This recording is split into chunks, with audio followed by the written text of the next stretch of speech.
Welcome to Chaos to Calm. You have adopted and the honeymoon is over. We are your hosts, Jody Randolph and Cindy Schultz, offering practical advice and natural solutions to adoptive moms while maintaining your sanity. And this month of November is National Adoption Month, so we thought it would be fun to share stories from other adoptive moms of how they adopted. And share that encouragement with you. So today we have with us Ralene Challinor, and she is the host of Real Talk Prescott, and she is going to share her story with us. So welcome, Ralene. Oh, hi, girls. Can I tell you how I met Ralene? Yes. Okay, so can you do it in under 2 minutes? I can do it quickly. Okay, here we go. My son Eric worked at Office Max. And Ralene used to get her printing done there. Yep. And one day I was at Panera and with a friend, and I was talking, and all of a sudden this lovely blonde lady comes up to me and says, "Are you Eric's mom?" I totally forgot about that. Yes. And I'm like, How did I even know you were Eric's mom? I must have been talking about something, and because you guys talked about us and everything, and you probably put two and two together. And she's just like that. She's amazing. She's not afraid to talk to people. It's the best. Jeez, walk up to a random stranger. My kids hate it, but it's just the way God created it. Exactly. Embrace it. Yep. I think it's great. I'd take you with me wherever I went if I could.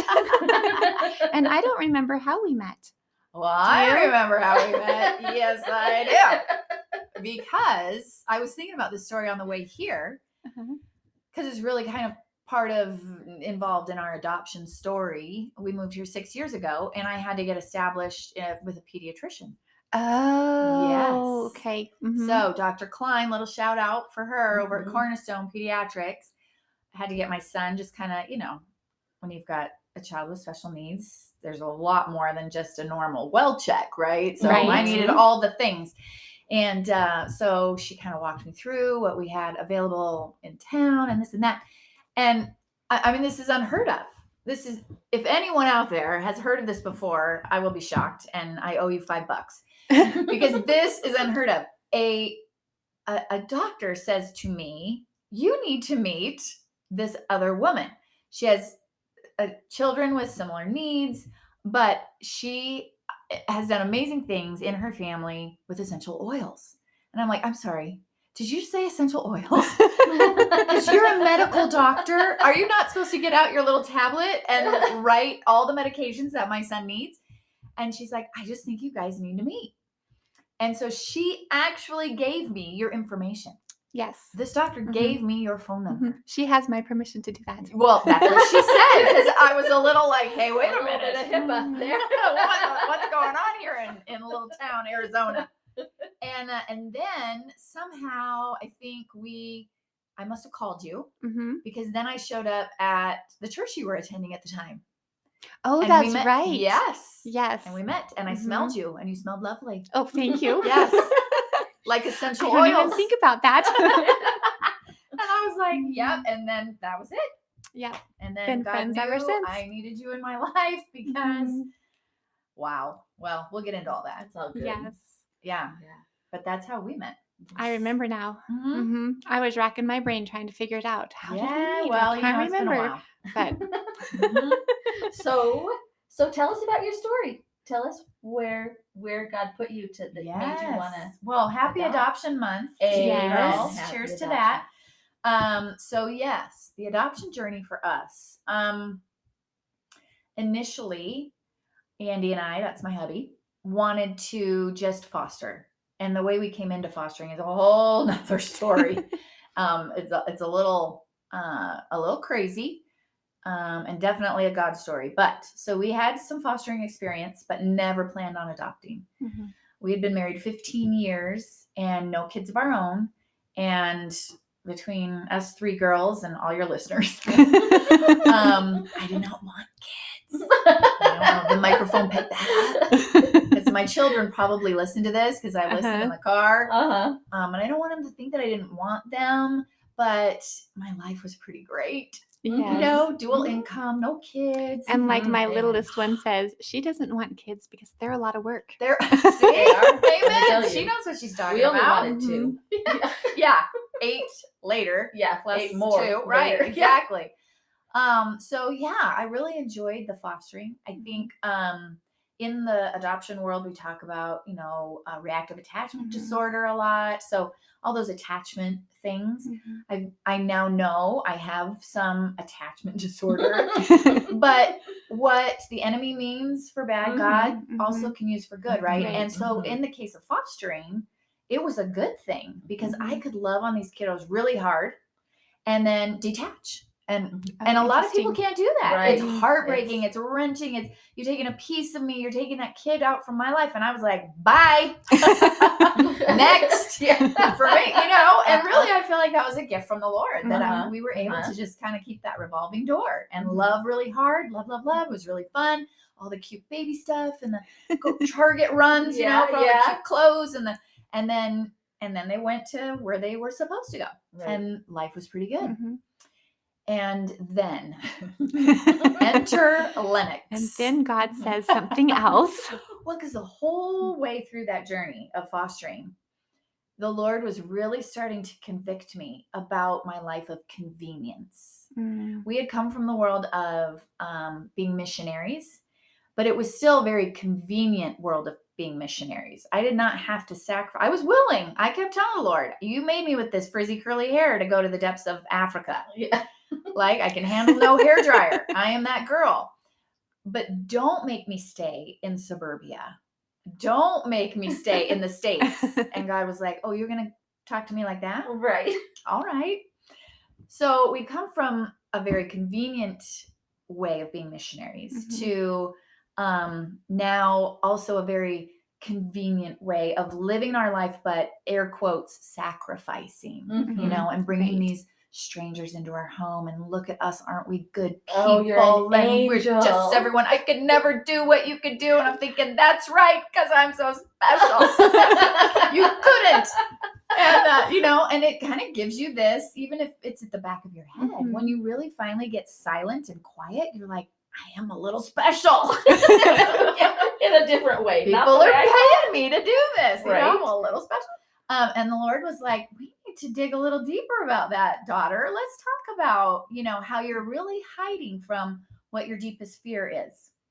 And so again, between us girls and your listeners, one of my biggest fears in actually physically having children was bringing them into this earth, into this fallen world. I was just terrified. If I give birth to these children and then they do not choose to believe in the one who has given them life, life himself, if they choose to ignore what Jesus has done for them, I don't want them to be born. It's better that they're not born in my warped thinking at the time.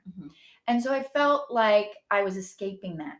I saw friends who, 15 years of marriage, I'm now like heading towards my 30s, and my friends' kids are now, older, and they're starting the whole rebellious thing. And that does not look fun. It's not fun. No. and they're, denying the very thing that you believe in and is life. They're saying, Mom, I don't think I believe in Jesus. Well, just, dig me 6 feet down now because I don't want to go through that. So it was a very safe way of living. I was giving of myself. Andy was pastoring. We looked great. And we had this 3-bedroom house and look how we're using it for Jesus. But deep down inside, I was still being really rebellious and living in a way that Jesus did not want me to live. I was holding on to living in fear. I was living in fear and control. And so enter sweet little Lennox. And up until Lennox, we had every foster baby we had was Black from the inner city of Milwaukee. And I adore Black babies. Whatever. In today's culture, I don't even know if I'm allowed to say that, but I do.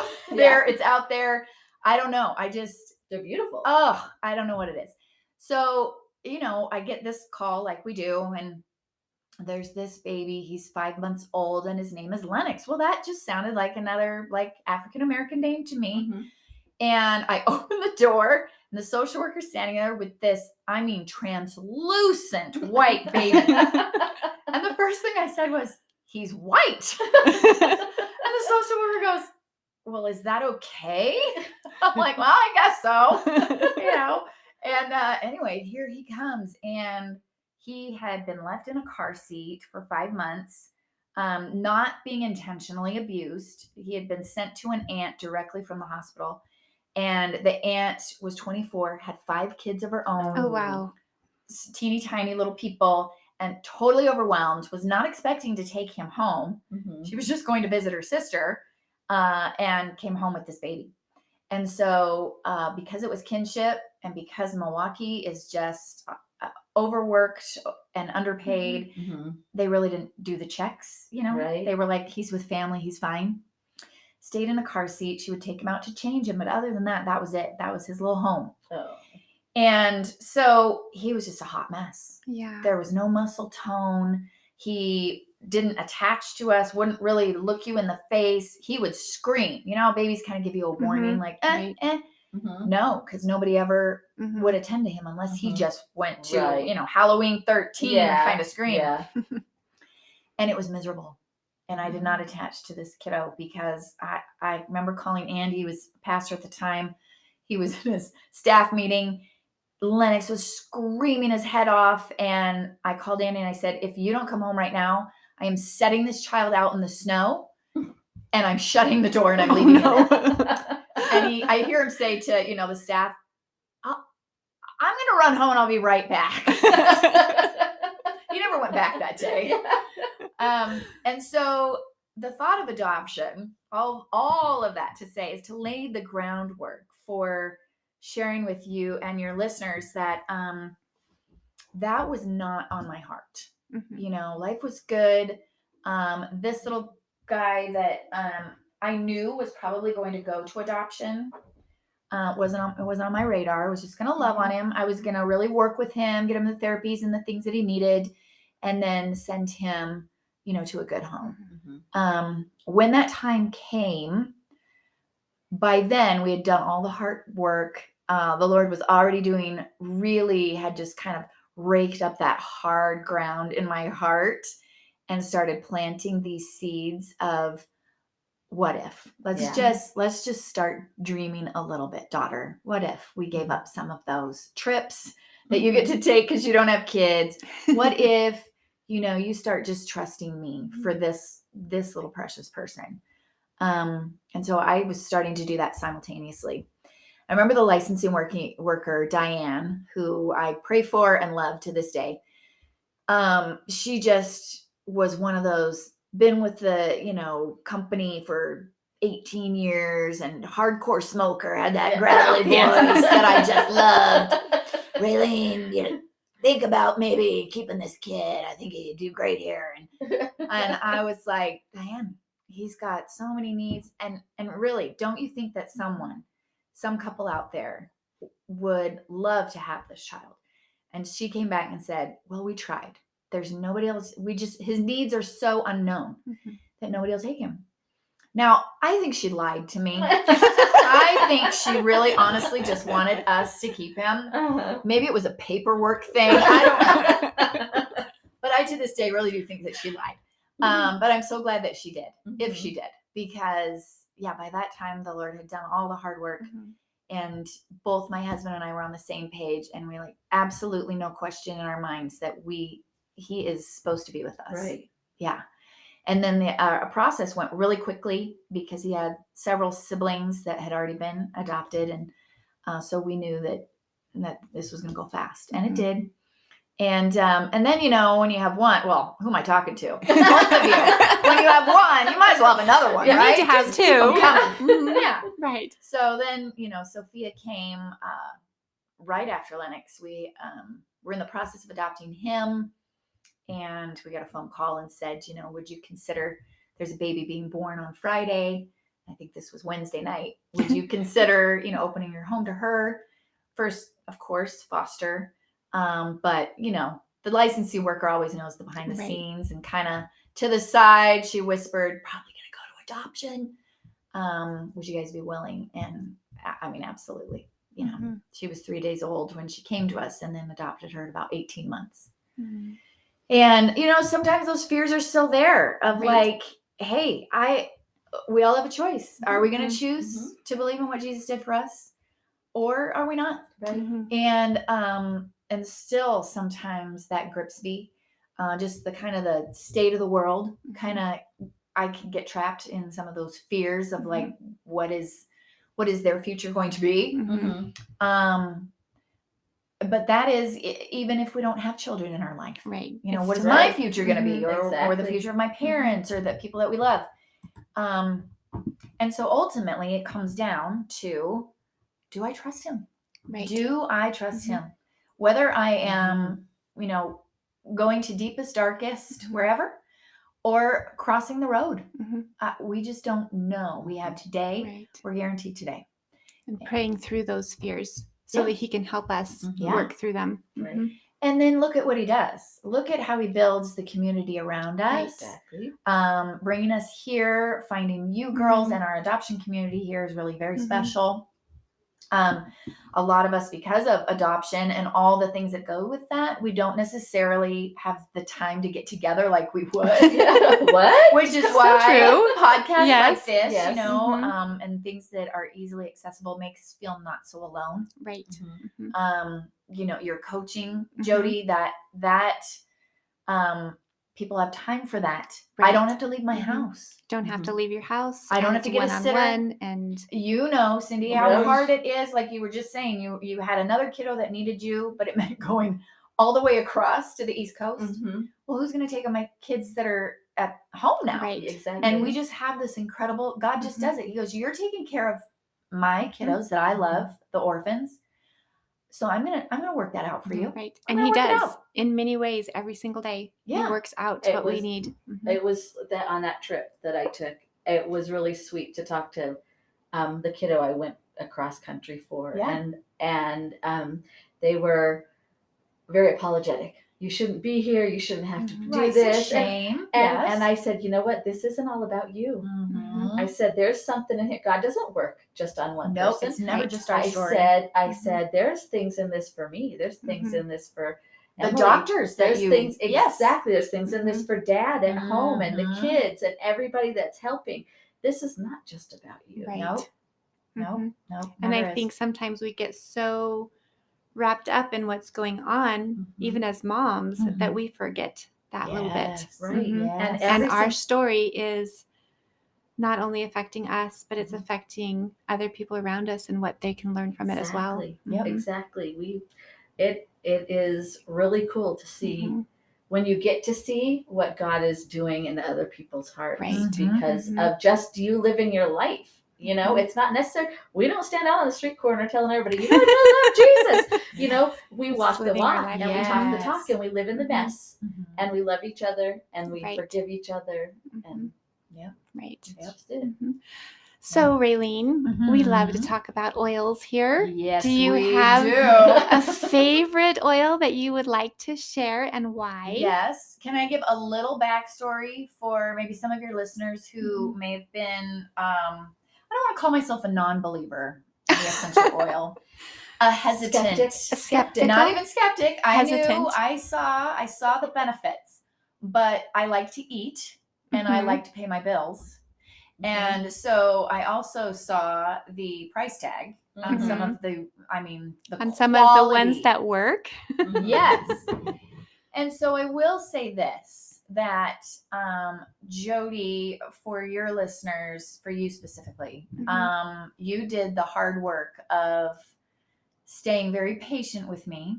Because as we said in the intro, 6 years ago is when I found out. And my own pediatrician was saying, call this woman. And then you get busy and whatever, and you pop the Advil and the children's, whatever. It's definitely a different way of thinking about your health. It is.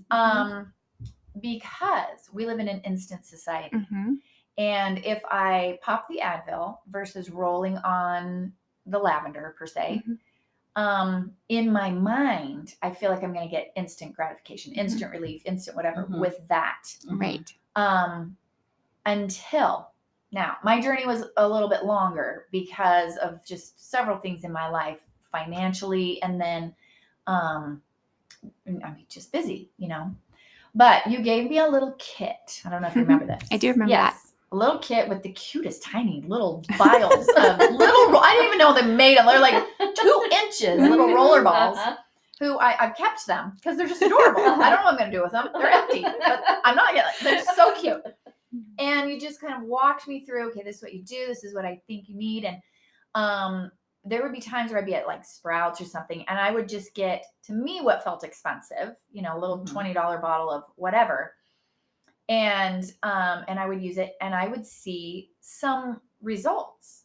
And in that process, and talking with my very practical husband, he was like, "Hun, we don't know where the source is of this. We don't know anybody. There's no face behind this." Right. And he's the one that really championed your corner. Yay! Not that you needed it, because I believe in you and I believe in your testimony, and I know your family, but he was like, why would we spend money on this when we can invest in this? And it was through, first of all, Deep Blue. Is that the name? Yeah. Right. For him, the rub, where he was like, this stuff really works. He was doing a manual labor type job, up and down ladders, had some, knee pain from when we were in our teens. That's starting to show. and so, every day, and he loves the smell. We all do. And so it kind of started with that. And then it just like a light bulb, just like went off in me. And the Lord was saying, look, I actually put it in scripture. What were the things that I had these wise men give to my son?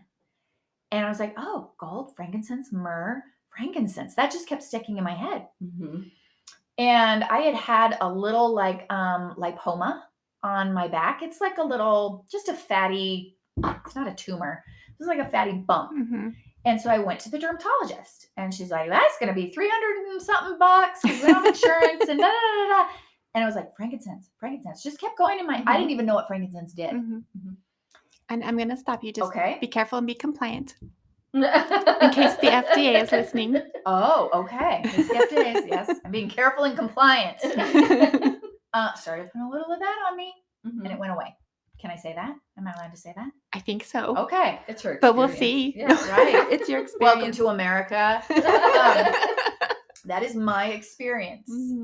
So all those things kind of collided again, all at once, hubby with the Deep Blue and the frankincense. And then of course, just conversations continually with you about what's best to do with Lennox and some of his needs. Right. And you have experienced I have those same things, behaviors and sleeping and, for us, constipation. Yeah. Constipation. He wasn't potty trained till he was 9. All those things. And so now I'm all in. Oh, that's great. I'm all in. I don't know what package I have, but I just know I click away every month and things come. So my favorite oil, just because of sentimentality, has to be frankincense. And I'm thinking it was good enough for the Son of God. Right. It's got to be good enough for me. Right. And so here's the other piece. You can go, to these other places who shall not be named, but you can go to the other places. You can get these oils, but you don't get Jody. That's right. Okay. I am not at those other places. No, you're not. No. And even though you were gracious enough many times to say, well, I would do this or I would do that with the other people's oils, really, your heart behind it, you're not just a saleswoman. Thank you. Yes, you are all in. You have seen, you've gotten results. So I know I'm sounding like a little bit of an infomercial, but all that to say, I have seen the benefits. I feel like it's also preventative for us, for our family, to keep us out of, to keep us out of the offices if possible. I have also started through menopause. So I've seen already amazing results Mhm. with things that I've been using. Me too. In that Yeah. stage of life, Mhm. I'm actually I've been quite through it. amazing. Mhm. Peppermint. I Mhm. put peppermint Yes. on my nightstand. Yes. Middle of it. Yep. For Yep. Helps with the those- husband's snoring too. Mhm. Assisted. The Assisted. husband's Yes. snoring. Yeah. So But it was applied on me. Mhm. So Right. So Well, I started out with this for my son, Mhm. thinking, this will benefit him. Mhm. And I'm like, wait a minute. I want in on the Well, action. that as a thought that I've been thinking about recently is that we as moms need to get ourselves healthy first. Mhm. And then it helps us to be able to be the moms our kids need. But usually it's the other way around. Well, we're in Because crisis we're mode. in crisis mode. We're Yes. trying to survive. We're trying to deal with all those major, big emotions that shouldn't be happening in our homes. Yeah. And just trying to maintain. And yet that in itself, that extra stress continually wears down our own health. Mhm. And yet we're the last persons we think about. It's very true. I mean, with Mhm. that, you can feel your shoulders going up. Oh, we're going to have Mhm. another behavior. We're going to have an episode. Your Mhm. adrenal glands are just like, They're shot. oh, Mhm. shot. And so, can I say what I've been using? Like the Clary Calm? Am I allowed Yeah. to? Okay. Yeah. Mhm. Yeah. So, I've been doing that for myself and then also my 11-year-old daughter who Mhm. just I use became a woman, so to Mhm. speak. Right. And for those of you listening, Clary Calm helps support hormones, Yes. healthy, balancing hormones. Yes. And I'm so Mhm. grateful that, at 11, now that she's entering, puberty and womanhood, that we are already starting that with Mhm. her now. Mhm. Yes, and Um, building that habit of using things that are natural before you go to Yes. the Western medicine. Right. Because we need both in our Yes. society, but I think a lot of times we forget that we can use that natural stuff first. Yes. And curb some of Mhm, that. right. Yeah. Mhm.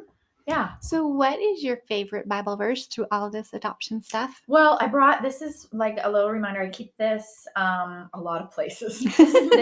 For your listeners, because you can't see us, it's just a little, I don't know, what is that, like 3x5 kind of something deal. like that. Maybe, I don't know. One of the It's larger just a little- index cards. Yeah, like a little index card, and it's pretty, and it's got 1 John 4:19. It says, we love because he first loved Mhm. us. I mean, that's kind of paraphrased, whatever translation you listen to or read. But that's basically it. I mean, that's Mhm. it in a nutshell for our family. Mhm. We, both my husband and I, went and got tattoos years ago that say just love God, love others. And what does that look like? Well, love Right. does. Mhm. Right? We love because he did something. Right. He did something.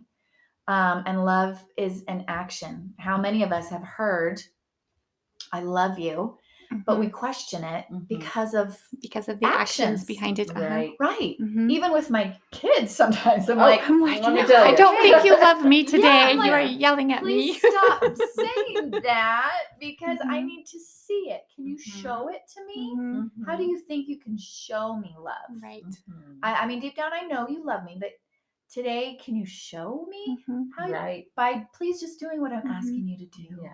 Which leads us to our children need to be taught how to Yeah, love. it's modeled. Mhm. Yeah, it Yeah, is. we really, even to the point where we are trying to be intentional with our words. Mhm. So much. We watch America's Got Talent, Uh-huh. Mhm. and the judges will say, "Oh, I love you" to whoever's talent. Mhm. And I'm thinking, please stop. Right. Yeah. You know Mhm. nothing about that person. Right. You might Mhm. appreciate their voice. Yeah. Might Mhm. appreciate their Right. talent, but you don't love them. And you have trashed that word for us to really Mhm. understand what God did for us, Mhm. and then what it really can mean. And so with our kids, we don't say I love tacos or Mhm. I love pizza. We really try to say, I really like that, Mhm. but I love you. Right. And what does that mean? Well, it means that perhaps maybe I would lay down my life for you, Mhm. Mhm. or I would do for you. I'd fly across country for you. Exactly, Cindy. I would fly, and I don't need Mhm. bells and whistles. I don't need. Mhm. I am showing you I love you, because you know how many pieces I had to put together to get out here, kid. You know how many people this involved? That's how much I love you. Yes, right? Mhm. Yeah. Yes. When we have a friend that is struggling, and and we go, well, I'll pray for you. Pray for them right then Right. and Mhm. there. Stop what you're doing Uh-huh. and Mhm. do love. Right. Mhm. Exactly. So that's why that verse really, Mhm. means, because I had to take it to that next level of loving on these foster kiddos, but I'm still trying to be in Mhm. control. I'm not fully loving, Right. Right. it looks good. I've never seen it say processing. That's why. Okay, we are back with Ralene Challinor for part 2. Yeah. Our last episode kind of cut quickly, so Yeah, we so were we're talking just, about love and her verse. Yeah, my verse, we love because he first loved us in 1 John 4:19. Just that love is an action. Mhm. Love Right. does. I mean, Right. I read a popular book a while ago, and and that was the title, Love Mhm. Does. Right. And there were just some great short stories in there, but really practical about, if we say we love someone, Mhm. then let's put that into action. And Right. for us as parents, even when our kids are challenging and hard Mhm. and hurtful, my oldest daughter has written a poem called "Loving the Boy Made of Shards of Glass," Mhm. and she talks about hugging Yeah. just shards of glass and how Hurts. you love. Yeah, it Mhm. hurts, but it's our calling, it's our Mhm. job, it's our responsibility to Mhm. continually show love. And Mhm. love, that doesn't always mean roses. Mm-mm. It means being hard on them and holding them accountable. It means letting them go to live their Mhm. life so that their story is where it leads them back to Mhm. the Lord. Because Right. the fears that you've had, I'm experiencing. I Mhm. have experienced, Mhm. and it is amazing to have that hope for when they get back. Yeah. Mhm. For when they come back, Yeah. and to know that they've got to have that story Mhm. because there's somebody in the future that they're going to Yes. be Right. ministering to. That's right. And that we get to choose every day to love. Right. Mhm. Yeah, and We get to choose a choice. every day. Yeah, Mhm. because it's an action. Right. We actually have to, Mhm. kick in to perform that action, Mm-hmm. which is a choice on our part. Right. Exactly. Yeah. So can we pray for you and your family? No. No, sorry. No, I prefer not to. Well, we're going Yes. to anyway. Bring it. Dear Jesus, thank you for this day and this fun time that we have been able to spend with Ralene. Thank you for her family and how you brought it together with all of each beautiful steps along the way, and how you worked in her life and her husband's life to provide that home for their 2 children that needed to be with them. And beyond a shadow of a doubt that which moms and dads need to be with which children. Mhm. And there are no mistakes there. Mhm. Thank you for the children that you have given to each of us, and the ability that you have given us to love these children and to help us love these children even when it's a struggle. Mhm. I pray for each of our children and for Ralene's children that you will help them to grow and help them to be who you want them to be and have that amazing testimony for you to share your love with others. In your name I pray. Amen. Amen. So you can find Jody, me, at jodyrandolph.com.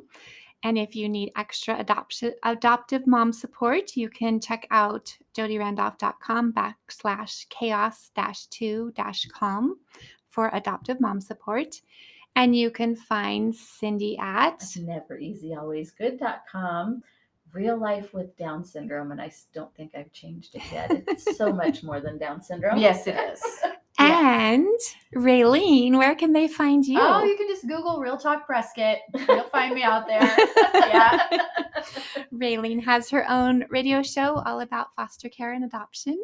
Yes. And so she has lots of wonderful episodes on her website for just learning more about it. Yes, and they'll find you 2 girls on there, frequent flyers. Times, yeah. All right. Bye for now. Bye-bye. Bye.